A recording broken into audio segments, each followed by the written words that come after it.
Það sem skiptir máli á þessar stundu að fara eftir þeim leiðbeiningum sem hafa verið sendar bæði til allra félagsmanna sem að hafa netfangsskráð í félagatali og hafa líka farið til allra björgunarsveita.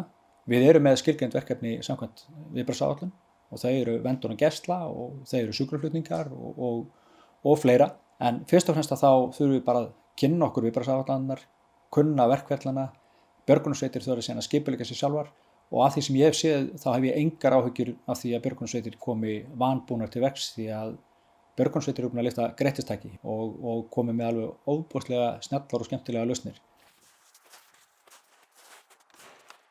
Við tókum á okkur að sjá að dreifa sóttvarnabúnaði fyrir björgunarmenn, þessum hlífðarbúnaði, vettlingum með hönskum, grímum, glerugum og sloppum. Við tekið það svona dreifti á svæði 3 fyrir sveitirnar í uppsveitunum og Hveragerði og Selfoss. Það svona til að létta á álaginu á HSU, þannig að það sé ekki verið að fara þar stanslaust og sækja búnað. Það þarf svolítið að passa upp á að sveitirnar séu tilbúnar til þess að takast á við þetta. Og kannski stærsti óttinn okkar að sveitir verði óstórafægar af því að það kemur upp sýking eða þar þurfa að fara í sóttkví í einhverjir ákveðnir einstaklingar í sveitinni og lamar þá kannski heilu og hálfu sveitinnar. Og þannig að til þess að koma í fyrir það þá gáum við út ákveðin tilmæli til sveitanum að sveitinnar myndu hætta að æfa saman á þessu tímabili núna.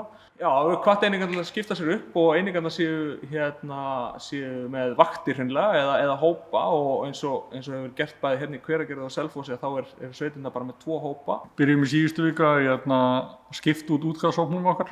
Þannig að núna er þetta hópur 1 og hópur 2 og þá skipta útkallshóparnir í viku milli sín. Þannig að hópur 1 er útkallshópur í viku og síðan næsti vikuna eftir til að og reynum að takmarka samgang á milli útkallshópanna.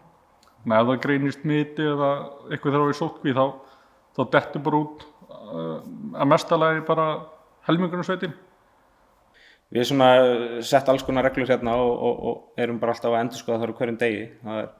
Þið svona fenguð undan þá því að koma inn í húsið, þannig að það er bara þeir sem eru skráðir í þessa hjálparsveit sem fá að koma inn í dag og erum svona bara að endurskoða þetta dag frá degi hvort að við þurfum að endurmeta þá stöðu eða breyta einhverju.